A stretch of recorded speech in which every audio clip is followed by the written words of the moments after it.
Ang kahapon ho, nakonversa sa NBI sa Violence Against Women and Children Division.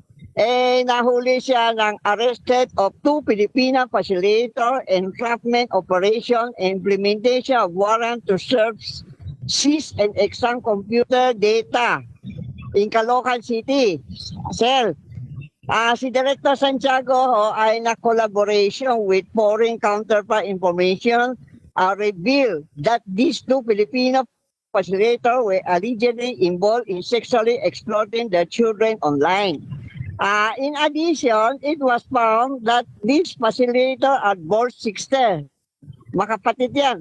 One of the facilitators was directly communicating various foreign nationals, while the other facilitator was acting in cutthroat and producing child sexual exploitation material. Sir, the surveillance operation VAWCD operative place and located 9 places where the 2 facilitators resided and their real identity were uncovered.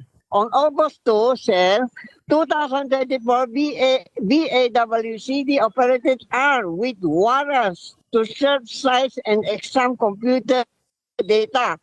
WSSCD issued by RTC Family Court Branch of Caloocan City simply had an entrapment operation to arrest the 2 facilitators and to rescue the minor victim being offered.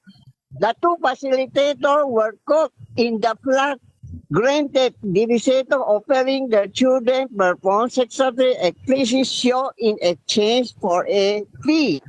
VAC operative identified themselves, announced their purpose. In the course of operation, VAWCD was able to rescue 6 minor victims, sir, with the age of 14 boys and girls, 10 girls, 7 girls, 2 years old girl, grabe, and 2 months old girl. In interview with the minor victim revealed that they were not only shown, may show pa sa camera, but they were forced to perform sexually acts with one another, sibling to sibling, cousin to cousin, mother to son, daughter, while on camera were confirmed by medical legal doctor who found several fresh and all abrasion in the private part of our female victim.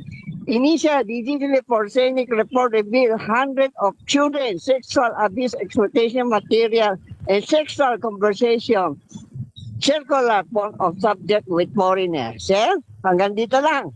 Ang aking maulat yung kahapon na press ng NBI. Thank you. Mula Maraming dito salamat. Yes? Thank you, Kaloy. Maraming Mula salamat. dito sa Lungsod ng Maynila. Thank you, sir. Yan po ay hinggil din.